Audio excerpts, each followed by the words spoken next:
తాకట్లో ఉన్న మీ బంగారాన్ని విడిపించి ఆ రోజు ఆన్లైన్ రేటుకి కొంటాం. Sharma gold company.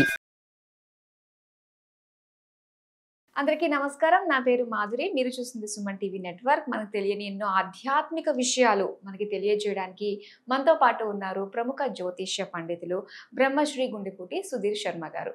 నమస్కారం గురువు గారు. శ్రీమాత్రే నమః. శ్రీ గురుభ్యో నమః.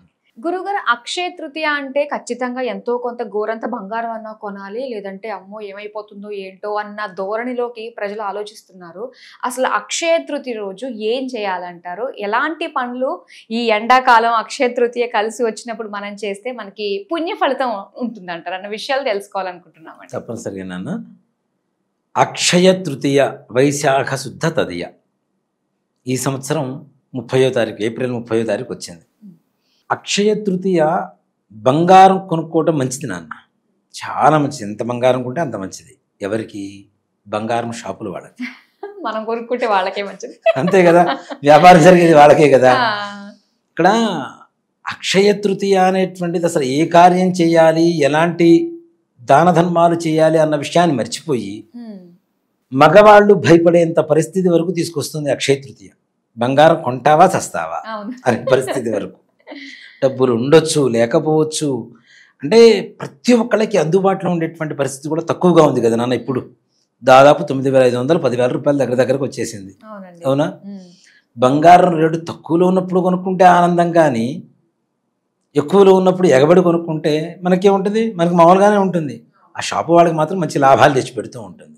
ముఖ్యంగా నాన్న, అక్షయం అంటే నాశనము లేనటువంటిది అనేది అక్షయం అని చెప్పి పిలుస్తూ ఉంటాం.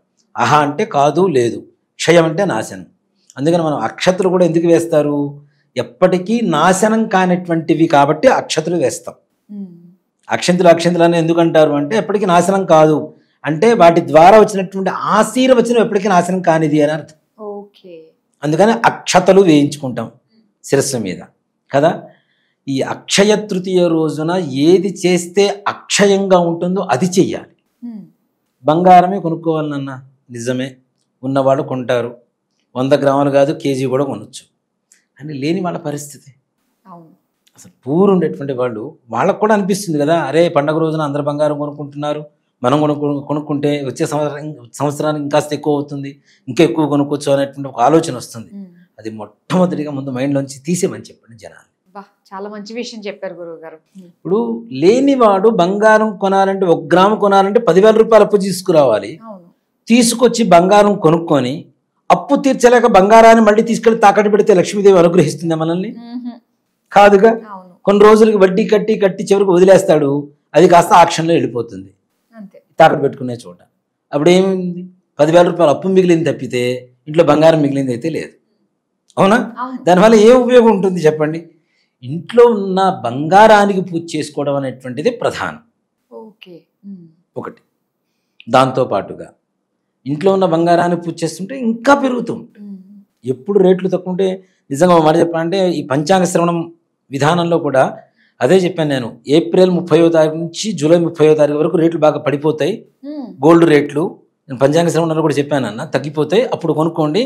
దాదాపు మరలా సర్వసాధారణమైనటువంటి వ్యక్తులు కూడా కొనుక్కునేటువంటి పరిస్థితికి దిగజారిపోతుంది బంగారం. దాదాపు 56,000 57,000 దగ్గర నుంచి 60,000 లోపలికి రాబోతోంది. నిజంగా ఇది ఒక శుభ సూచికలానే ఉంది. తప్పనిసరి 3 నెలలు, మే జూన్ జూలై 3 నెలల్లో బంగారం కొనుక్కోవాలంటే అప్పుడు కొనుక్కోండి అని నేను పంచాంగ శ్రవణంలో చెప్పానన్న. నిన్న నేను టీవీలో చూస్తే 56,000కి పడిపోబోతున్న బంగారం అని చెప్పి నేను హెడ్డింగ్ వేసి ఒక న్యూస్ చెప్పారు. అంటే మన హిందూ ధర్మం పంచాంగం కూడా సర్వసాధారణంగా రాయరు కదా నాన్న, పంచాంగకర్తలు కూడా. ఏ సమయంలో ఏ రకమైనటువంటి కష్టాలు వస్తాయో ముందుగానే రాస్తూ ఉన్నారు. డాలర్ విలువ పడిపోబోతోంది తొందరలో, బంగారం విలువ అంతకంటే బాగా పడిపోబోతుందని చెప్పి నిన్న న్యూస్ విన్నా నేను. నిజంగానే శుభవార్త. ఇప్పుడు అక్షయ తృతీయ రోజున కొనుక్కోవాలి అనే దానికంటే ఆ తర్వాత 2 రోజులు ఆగితే రేట్లు తగ్గిపోతే ఇంకాస్త ఎక్కువ వస్తుంది కదా, ఇంకో 2-3 గ్రాములు పెరుగుతుంది, మంచిగా ఆభరణాలు చేయించుకోవచ్చు. కాబట్టి ఇంట్లో ఉన్న లక్ష్మి ఏదైతే ఉందో ఆ లక్ష్మికి పూజ చేయండి. సువర్ణ లక్ష్మి, బంగారం. ఇంట్లో ఎవరింట్లో ప్రతి ఇంట్లో బంగారం ఉంటుంది, ఎంతో కొంత ఉంటుంది. ఆ బంగారాన్ని పూజ చేసుకోండి. బంగారాన్ని పూజ చేయటం తప్పు కాదు, కొనుక్కొచ్చుకోవడం తప్పు కాదు. కాకపోతే లేనిపోని ఆడంబరాల కోసం అప్పులు చేసి మరి తెచ్చుకోవడం అనేది మాత్రం తప్పని చెప్తున్నా. దాంతోపాటు అసలు అక్షయ తృతీయ రోజున ఏం చేయాలి అంటే మీరన్నట్టుగా నడి ఎండాకాలంలో అక్షయ తృతీయ వస్తుంది, వైశాఖ మాసం, దాహం కదా. మనకి మన భవిష్యత్ తరాలకి ఎప్పటికీ కావలసింది ఏంటి, మనిషికి నీరు కావాలి కదా. మనం దాహం వేసినప్పుడు కావలసినటువంటి నీరు ఎప్పటికైనా అందడం కోసం ఒక మంచి, ఇది పరిహారం కూడా కాదు నాన్న, మనం పాటించవలసినటువంటి ఒక నియమం, ధర్మం అని చెప్తాం. ఏం చేయాలి, ఇప్పుడు మనకి బయట ముంతలు అమ్ముతుంటారు, మట్టితో ముంతలు కానీ కూజాలు కానీ చిన్న చిన్నవి అమ్ముతూ ఉంటారు. తీసుకొచ్చుకోండి, శుక్రవారం మంగళవారం కాకుండా ఇంటికి తెచ్చుకొని, ముందు 2 రోజుల ముందైనా తెచ్చుకోవచ్చు, ఆ ముందు రోజు అయినా తెచ్చుకోవచ్చు, మంగళవారం శుక్రవారం కాకుండా ఉంటే తెచ్చుకొని కొద్దిగా బెల్లాన్ని మెత్తగా దంచి దాంట్లో వేయండి, మిరియాలు ఇలాచి మెత్తగా పౌడర్ చేసి దాంట్లో వేయండి, పానకం అయిపోతుంది. పాత్ర, దాని మీద చిన్న మూత, దాంతోపాటు విభూది, మనం విభూది పెట్టుకుంటాం కదా, విభూది పండు అని చెప్పి బయట అమ్ముతుంటారు. మనం విభూది ఒకటి, యజ్ఞోపవీతం, బ్రాహ్మణులు వేసుకునేటువంటి జంధ్యం, యజ్ఞోపవీతం. అలాగే మనకు సీజన్లో వచ్చేటువంటి పండ్లు ఏమిటి, మామిడి పండు. దాంతోపాటు అవకాశం ఉంటే వస్త్రం ఇస్తే ఇవ్వండి, లేకపోతే లేదు, వస్త్రం ఒకటి. దీంతోపాటు విసెన కర్ర, హ్యాండ్ ఫ్యాన్ అంటాం కదా, అది కూడా ప్లాస్టిక్ ఇవి కాదు, వెదురు బద్దలతో తయారు చేస్తుంటారు. వెదురు బద్దల్లో ఉండేటువంటి గొప్పతనం ఏంటంటే లక్ష్మీ యోగం, అలాగే చల్లగా ఉంటుంది. ఇప్పుడు ఎండాకాలంలో వెదురు పొదల దగ్గరికి పోయి కదిలించండి, పాములు బయటకు వస్తూ ఉంటాయి, ఎందుకంటే లోపల చల్లగా ఉంటుంది, అక్కడ చేరుతుంటాయి ఈ పాములన్నీ కూడా. వెదురులో చల్లదనం ఎక్కువ. వెదురు బొంగుల్లో నీళ్లు పోసేసి మనం ఒక గాలికి వేలాడేసి బయట తగిలిస్తే చల్లగా తయారవుతుంది. ఒకప్పుడు అవే ఉండేవి కదండి, అవి ఉండేవి కదా కదా.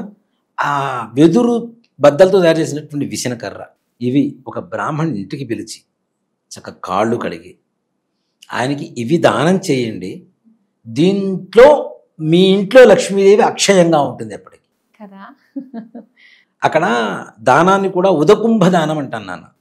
ఉదకుంభము అంటే, ఉదకము అంటే మంచినీళ్ళు, నీళ్లు, కుంభము అంటే పాత్ర కదా. ఉదకుంభ దానం బ్రాహ్మడికి పానకంతో ఇస్తే, ఎవరైతే ఇస్తారో వారికి చనిపోయేంత వరకే కాదు, భవిష్యత్ తరాలకు కూడా కావలసినంత నీరు వారికి చక్కగా చెందుతూ ఉంటుంది. పంటలు కావచ్చు, దాహం కావచ్చు, ప్రతి ఒక్క అవసరానికి నీరు లేని ఏమీ చేయలేము. ఏం తిన్నా ఏం తాగినా మళ్ళీ చేయగొడుకోవాల్సిందే, నీళ్లు కావాల్సిందే తప్పనిసరిగా. ఏ పదార్థం తయారు చేయాల్సిందా నీరు కావాల్సిందే. అలాంటిది నీటికి ఎక్కడ ఎద్దడి అనేటువంటిది ఎక్కడ ఉండదు. జీవితంలో ఎప్పటికీ మనకి నీళ్లు దొరుకుతూ ఉంటాయి. దాంతోపాటు మనం ఇస్తున్నటువంటి వెదురు అంటే లక్ష్మీ స్వరూపం అని ఎందుకు చెప్తానంటే నాన్న, వివాహం అప్పుడు వెదురు గంపలో పెళ్లి కూతుర్ని తీసుకొని వస్తారు. అవునండి, లక్ష్మీదేవి కాబట్టి ఆ వెదురు బద్దల్లో తయారు చేసినటువంటి ఆ బుట్టలో తీసుకొని వస్తారు. పేరాల గంప అని చెప్పి పిలుస్తుంటారు చాలా మంది. ఇప్పుడు అమ్ముతున్నటువంటి డిజైన్ చేసిన గంపలు కాదు, ఒట్టి వెదురు బద్దలతో తయారు చేసినటువంటి గంపలో తీసుకొని వస్తే లక్ష్మీదేవి స్వరూపంగా అమ్మవారిని చూస్తారు.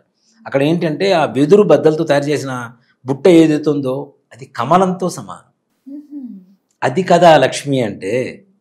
ఆ లక్ష్మి మన ఇంట్లోకి రావాలి అంటే, మన ఇంట్లో ఉండే అలక్ష్మి దూరం అవ్వాలి అంటే తప్పనిసరిగా బ్రాహ్మడికి ఈ విధంగా దానం ఇస్తే ఇది పుణ్యం అక్షయం అవుతుంది, భవిష్యత్ తరాలకు కూడా మంచి బాటను వేస్తుంది. అంతేగాని బంగారం కొనుక్కొచ్చుకోండి, బంగారం తెచ్చుకుంటేనే మీకు అక్షయ తృతీయ అనేటువంటి అపోహలు మాత్రం అస్సలు వద్దు, అవి మైండ్లోంచి తీసేయండి. చాలా బాగా చెప్పారు గురువుగారు. నిజంగా అక్షయ తృతీయ అంటే లేనిపోని ఆర్భాటాల కోసం పాపం వాళ్ళు హింసించేస్తూ ఉంటారు మీరు అన్నట్టుగానే వాళ్ళ భర్తల్ని. అండ్ ఇది ప్రతి ఒక్కరికి కూడా కనువిప్పు కావాలి. మెయిన్ మన కోసం కాకుండా దాన ధర్మం చేసి మనం ఏంటో చాటి చెప్పుకునే విధంగా మనకు అక్షయ తృతీయ ఉంది అన్నది మీరు చాలా చక్కగా మాకు తెలియజేసినారు. దానం ఇస్తూ ఉంటే నాన్న అక్షయం, దానం ఇచ్చేంత ధనం మన దగ్గరకు వస్తూ ఉంటుంది కదా, అది కూడా అక్షయమే కదా. అంతే కదా అండి. చాలా చక్కగా తెలియజేశారు గురుగారు, ధన్యవాదాలు. శ్రీమాత్రే నమః. శ్రీ గురుభ్యో నమః.